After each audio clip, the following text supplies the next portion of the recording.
So I've had the privilege of working with Jewel for close to 7 years now, and one of the original visions was for her to democratize wellness, to bring the tools that she discovered to become physically and emotionally and mentally strong to the masses. And this festival, the Wellness Experience by Kroger, was the dream that came true. And a big thanks to American Greetings for their support and their sponsorship. But I feel really privileged today to talk about the thing that I think got Jewel really excited the most, which is mental health. And not just mental health in the extreme version, but the everyday mental health that we all need. So I'd like to turn it over to Jewel. What motivated you to get into mental health and to create this festival? I've shared a lot the last couple days about my own journey into feeling like if I wasn't raised in a system that was happy, what is happiness, and is it a learnable skill? And is it a teachable skill? And that one question led me on a really diverse and crazy journey. And it was funny, I was homeless when I got discovered, and I almost didn't sign my record deal because my number one job was to figure out how to be happy, and I knew how much trauma I had and how much emotional baggage I had. And God forbid it work and I get famous. I knew that was another recipe for disaster. So I made myself a promise again that my number one job would be to learn how to be a happy whole human, not a human full of holes. And my number two job would be to learn how to be a musician. And I just never, ever let myself down on that promise. And it was a messy process and nothing perfect. But it made me make really bold decisions to keep that promise to myself. Like at the height of my fame, I quit for 2 years. I didn't make any money. I quit touring. I built all the momentum and I put a stop because I couldn't psychologically handle the level of fame I got. And I had to admit that to myself and say, nothing's worth my happiness. Nothing was worth my sanity. I don't know why I'm unhappy right now, but I have to push pause and figure it out. And that love has always been my first love. I like understanding how we work. I like understanding the mechanics of change.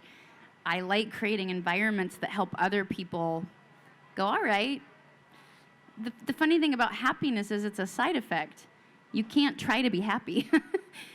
It's not a destination like France and go, I found my way to France and I'm never moving.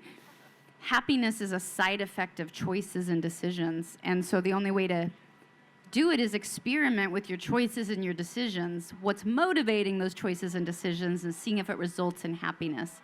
And we have to look at that as a framework because it doesn't come in a pill, sadly, and it doesn't come in a like, and we're learning the hard way. So Amy, you've been an everyday employee, a company founder, CEO, and now president of Saks Works. We're talking about mental health in the workplace. People here might say, well, I can't go to my boss. I can't talk about my mental health or my emotional challenges. They might use that against me. As a leader, what would be your tips for an employee to seek out help from their company? So I think I can talk about it both as a leader and as an employee because I wasn't always leading companies. I was a lawyer working at a law firm. I was a lawyer working inside a company. So I know what it's like to be on both sides of this equation.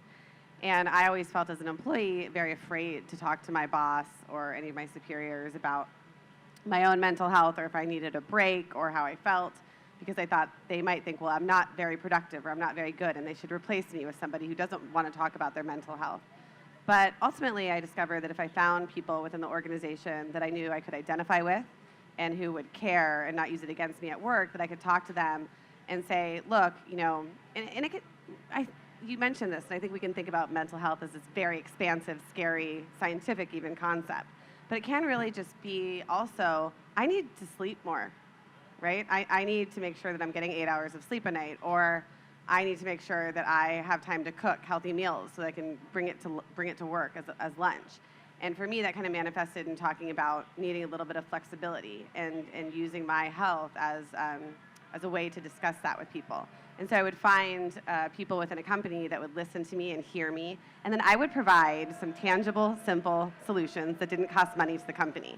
And I think that's a really great way to start talking about well-being and health at a company, and it can be like, okay, make sure we have a refrigerator in our workplace so we can bring our lunch and put it in, and that might cost a little bit of money. That was a bad example, but it's a small amount of money. And so things like that can really just start to add up to really create change within a company. And then I also think you should seek out companies that clearly care. You know, when I became a leader of a company, it was very easy for me to commit to caring about my employees' mental health and making decisions that I thought would benefit them, from having, you know, meditation options within our companies to having paid parental leave. We have, at my former company, we had a paid grievance leave, which, I'm sorry, if I can't give my employees 5 days if there's a miscarriage or a death in their family, I shouldn't be in business, right? And I feel that basically about all companies. And so finding companies that really care is important. So I read this amazing article in the Wall Street Journal, and they highlighted some pretty startling facts. Happiness levels are at the lowest in history.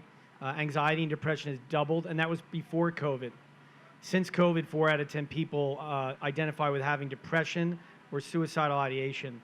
So bringing mental health into the workplace is really a necessity right now. And the Wall Street Journal said, in the next 10 to 15 years, the corporate America and the school system is going to have short meditations, gratitude practices, emotional and mental fitness, self-awareness tools, even forgiveness, apology, and conflict resolution tools. And that emotional well-being should be as important as physical well-being in the workplace and in schools. Now, they're saying this is going to take 10 to 15 years. I'm looking at what you're doing. You have a wellness festival that's doing that. You have a school curriculum in Ohio that does emotional and mental fitness. And with Saks Works, you're bringing in that curriculum into corporate spaces now. How do you feel, like, describe what a Saks Works or a corporate environment or ecosystem that's emotionally and mentally supportive looks like? You know, I have to go to like the macrocosm really quick. First of all, we can't wait 15 years. I don't doubt that, you know, for it to become just a really standard knowable thing. I get that. I get that timeline. But we can't wait to start building it, because the pain point is now. People are trying to kill themselves now. It's unacceptable. We can't accept what America, what the world is defining as success if we're wanting to kill ourselves. Like, what did we lose when we left our villages and became an urban species? You know, villages think in holistic systems and everything was closer, and we didn't silo everything. And one of the side effects of urbanization is our doctor became strictly for a metaphysical body, and it was in a building. And then there was school, and it became in a classroom, and it moved into that building. And our humanity got siloed as a side effect of urbanization. And somewhere in a matter of a few short generations, we forgot as a species what to do with pain. Pain's part of life. It's not like that's new. We've always had our hearts broken. We've always suffered trauma. That's not new to humanity. So in a matter of 4 generations, I'd call it, we lost what the heck to do with it. That's sad. And so we have to put the village back into the systems we have. I'm not here to tear down capitalism. I'm not here to tear down school systems. I'm not here to do any of that. I'm here to just insert a layer of curriculum into pre-existing systems that help bring the humanity back, because we're humans. And we can't keep asking people to show up to work and leave their mental health at home. And we can't keep expecting women to be one thing at home and a different thing at work, or men. And the roles we get asked to play as leaders without the vulnerability, it's too hard to dissect ourselves every day up and show us a different person for my school, and then show up to a different person for this friend group, and to show up as a different person for my parent. We have to get these systems working holistically again. So because there's not a lot of people that have thought about wellness and breaking down what is it and what is happiness and what leads to happiness, generationally, we kind of get the need for it as a country, but we don't know what it means. It's kind of like this, I mean, what does mindfulness even mean? It's a weird word. I define it as being consciously present. That's it. I'm consciously present, and that means now I can show up in the present moment and figure out what to do. Doesn't mean I'll know what to do or that it'll be comfortable, but the first step is you got to show up first. And our society's building us to be distracted. So for me, where I feel really privileged is, for whatever reason, my whole life has been about this very topic. How do I change? I don't like how I feel. I don't want to kill myself. What do I do different? and just figuring it out and writing it down and taking notes. And then how can I help scale that through existing companies? You know, like with what Amy's doing, what Amy was already doing with her other company, which was how do I serve the whole person? Because it's a win-win. If you're an employer, if you're an educator, if you're a company and you're trying to solve pain for your humans, they're going to show up more loyal, more dedicated, with more bandwidth, because they're not thinking about killing themselves or the divorce they're going through. It gets to all be part of the discussion. And it's easier than companies think. It's little things like just leading a meeting with vulnerability, being like, you guys, I got pummeled last night. You know, I was in a huge fight with a family member. So I'm going to be a little scattered, but we're going to get through this. Just that, just a leader leading with that, costs no money. It's showing up. It's creating a signal where your employees go, that's okay. You still got to get your job done. That's not the problem. We'll still get our job done, but we can do it acknowledging our humanity. That was a really long answer. I don't know if I helped. Well, yes. So Saks Works is trying to solve for that, using pieces of Jules' curriculum, but also physical design, because physical design of an office space makes a difference. I mean, even look at this stage. We were going to be inside, but because of COVID, we're out here, and I think we'll stay out here for years because this is so beautiful. And what is Saks Works doing to create an intuitive design in programs and physically to make it more emotionally and mentally healthy? Well, I'll start with physically, and I think it's really interesting when you back up and think about it. We choose where we shop, we choose where we eat, we choose where we live, and we want all of those places to be beautiful. We don't like to go to places that are dark and dingy, but we've never asked that question in the workplace. We're just like, you show up and you sit in an uncomfortable chair, low ceilings with the popcorn, ceiling and the bad lighting, and just deal with it because, I don't know, work is supposed to be pain or something. But at Saks Works, when we think about a physical space, we think, what does it mean to be able to walk into a place and have it feel like, what we hear over and over again is that it feels like a friend's really beautiful home. And like, that is a good place to spend your day. And so even that, I mean, it makes you happy. We have a smell that makes you happy. It's white pepperwood. And then we've really focused on light, biophilia, which is a very fancy word for plants. And then creating, and then at the same time, creating nooks where you can be private if you want to meditate, if you want to be alone, if you need to talk to your kids, which is me always, FaceTiming my children. And I think, all of those things come together to create a space that feels good to work in. And that should be our baseline. Space can be beautiful, even if it's meant for something serious. And I really love it. With the biophilia, we have plants all throughout our spaces. I mean, so many plants. When I got there, as the president of the company, I was like, how much does it cost to water these things? But it's okay, because it really promotes productivity, it keeps people happy, and all that stuff matters. And one last thing that we do on the physical side is we've created these hydroponic racks where we grow herbs and bok choy and lettuces, and every couple of weeks our members get to harvest them and take them home. And it is such a small thing, but it's very cool, and it makes you more connected to food, which is something we've all become so disconnected from, which is a big issue that we have with wellness in this country. So that's how we think about it in the physical side. And then on the mental side of well-being, we really, working with Jules' program and bringing in the option for our members and employees of the Saks and the HBC company to work with coaches.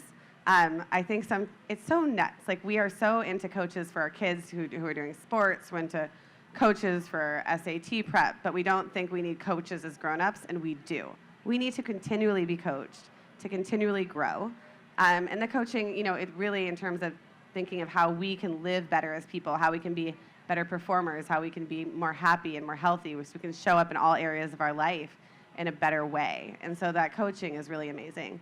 The final thing that we do is we offer a lot of physical wellness as well. So we have gyms in our spaces, but then we also have something that I think is even more important than working out, which is the rest and the stretching part. And we work with an amazing partner called Body Squad that works to strengthen and lengthen your muscles by stretching. And the Wall Street Journal had this amazing article, and they called out emo diversity as the future. That the top indicator for happiness scores was people that were emotionally diverse. Jewel, you speak a lot about the importance of being emotionally diverse, and your program is built on emotional intelligence. How can people become more emotionally diverse in the workplace, and why would a company even want to do that? What's the benefit? I love love that the Wall Street Journal tapped into that. That's so cool. I learned by watching nature. I grew up in Alaska. Nature's been here longer than I have, longer than humanity has. And so it's really evolved into I think nature's highly intelligent. I think if I want something to last a really long time, I have to model it after a natural system. And companies don't currently do that. That's why there's not many Fortune 500 companies that are currently here that were here in the 50s. Because we're not thinking in natural systems. Businesses want exponential growth all the time, and it's anti-nature. I hate to tell you, it's just anti-nature. Everything has a season. When I looked at my celebrity as a young girl at 18 and 19, I was like, there's gonna be this, because overall, I want to be a songwriter when I'm 60, and that means there's going to be seasons because I come from a natural system in Alaska. And so it's helping us think about all of these things, and as we think of natural systems and plants especially, we learn that resilience is having multiple skill sets. So you see the word resilience everywhere. It's like a trigger word everywhere, like building resiliency. How? Crickets. It's really not that hard. It's just giving people multiple skill sets and you not settling for if one of your skill sets isn't working for you. If your skill set isn't working for you and you're unhappy, it's okay. Doesn't mean you're broken. Just means you don't have the right skill set yet, and you owe it to yourself to not quit, and you owe it to yourself to insist from your life that you find it, and you have to advocate for yourself and ask and get curious. And so it's that kind of emotional diversity that the Wall Street's tapping into that is such a smart play, because I like microcosm, macrocosm. Truth should be truth all the time. If it's good for the individual, it should be good for the company, it should be good for the country, it should be good for the world. Just because it's the right idea, because it's truthful. And so resiliency is important for me as one human. I'm an employee. I need to have emotional diversity, meaning if I'm trauma triggering, I'm going to use a different tool than if I'm just overwhelmed. And that's going to be a different tool than I'm gaining 10 pounds and what am I going to do about it? It's different tools for all things that can lead me, by the way, to the same shameful place, right? But different tools work for different things. Now, as a company, we need diversity because diversity leads to resilience. Resilience allows you to pivot in the marketplace. So record business, along comes digital music, and it killed us because we, as an industry, believed we were a behemoth that couldn't be brought down by a tiny thing of something invisible like the digital. It ended up being the meteor that killed the dinosaur. And nobody could pivot quick enough. And that's because there wasn't enough feedback. It was a monoculture. Everybody would sit around lunch meetings and go, nah, it'll never have an impact. They all thought the same thing, and so everybody went down together. So the brilliance of an employer supporting an employee getting resilient tools, understanding their blackness, their ethnicities, their womanness, femininity, there we go. I like womanness. I like it. Me write lots pretty. She's kind of smart. What it's like to be a mom and what you bring to the table when you become a mom. Same thing for men, where you come from, your environment, how you were raised. Getting to know your uniqueness is what's gonna, and then as an employer, equipping them to have even more tools. You just created a root system in your company that's gonna be able to pivot, because someone on your staff is gonna be seeing the change trending. You're not, because you rarely see it at the top like that. It's the root system that feels it. So I'm empowering you because it's helping you and it's the right thing to do. And it's giving you skill sets you need to be happy. I think that's going to make you a better employee at work and more loyal and more resilient and capable and less stressed, and you're going to bring more to your job. But I also just empowered my company to have multiple voices, multiple feedback systems, which we have to create systems around to hear their feedback so that they can then help us be pivoted and just as resilient. So it's a win-win. I think just to follow up on that really quickly, one thing about these ecosystems and the systems we create at companies. One thing that I didn't know as an employee and that I think I was afraid of, but I've learned as a leader, is that if a company is smart, and actually if it cares about its bottom line, If you're there, but you don't think you're in the right role, it's not a good fit for your mental health, you think you can do something better, you should tell the people you work for that because they want to keep you, they want you to grow. It saves them from going out and replacing you, you know, the company. And like, if you really believe that and the company really does that, like the possibilities are endless, right? You can create new things and it leads to so much more wellness for everybody. And I just think it's a really important point that we don't talk about enough. And my last question, I'll give it to you, Jewel. Some people out here might have a company. The Wall Street Journal says it's going to take 15 years. So they might be at a job where their company says, well, that's great, you emotional mental health, but that's not what we do. You got to come here and you got to work. What have you done in a very difficult industry, the music industry, which is not always easy for a woman, and being a single mom and running a business as an entrepreneur? What have you done for your emotional mental health in your business that people can do for themselves, whether their company is helping them do it or not? I think the best thing that I've learned, I'd be so curious what you think about this too, but is to keep going inside. Again, I go back to natural systems, but I have to go down and in like a root. I can't constantly go, what do I think I need to be? What do people expect me to be? Oh my God, nobody in the business is doing this. You scare yourself out of the right answer really quickly before you even have a chance to figure out what it is for you. But when you go down and in, instead of, like our whole culture wants to go up and out. They want the results.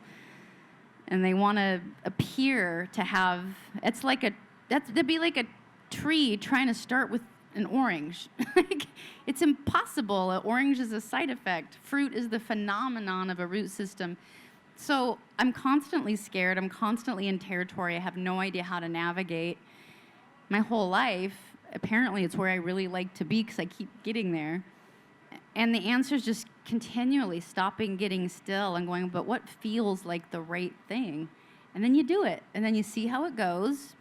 And it works or it doesn't. Either way, you just got a new data point. You go back inside. You go, what do I think is the right thing to do? And nobody can tell you that. That's your special magic. And that's why innovators change the world. It's because it's just that one thing, and we all have that ability to do that.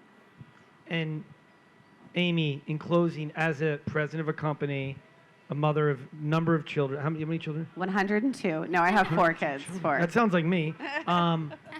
So 102 children. What do you do? Just practical, everyday things to just let go of the stress. Yeah. Because mental health isn't just like these big problems of anxiety, depression, or suicide. It's just how do I train myself mentally, just like I train myself physically? What do you do to help yourself? I do 2 things, and they've both been taught to me by people I love and admire. One that worked for me, one that I worked for.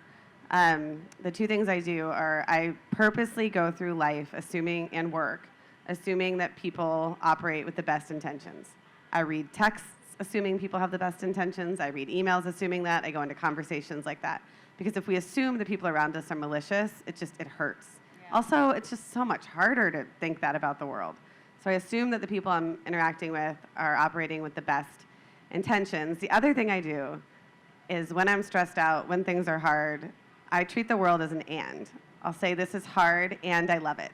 So I remember why I'm there or what I'm doing. You know, I was thinking the other day, I live in Columbus, Ohio, and I work in New York, so I go back and forth, and I'm not with my girls all the time. And the other day, I was thinking to myself, I really miss my kids, and I love my job.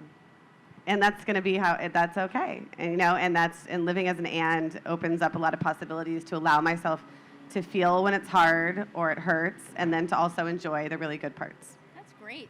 Those are great tools. And in closing, Jewel's going to share more in-depth, simple, everyday tools that you can do. I think immediately following this, it's a anxiety workshop right after this. Everybody has anxiety. I don't know anybody that hasn't experienced anxiety, so she's going to talk with you about that, so stick around. But I want to thank you guys, and I feel very blessed to work with Jewel.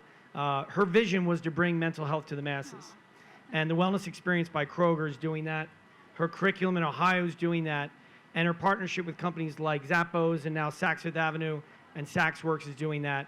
And I think you're going to find out that the digital revolution in music is very similar to what's happening now with corporate workspace. companies are going to not only be expected, but they're going to have to keep their people, they're going to have to get involved in the emotional and mental health of their employees. So they're not only feeling good and surviving, but they're thriving and working at their best. So thank you all for being here, and thank you, Jewel and Amy. Thank you. Bye-bye. Thank you, guys.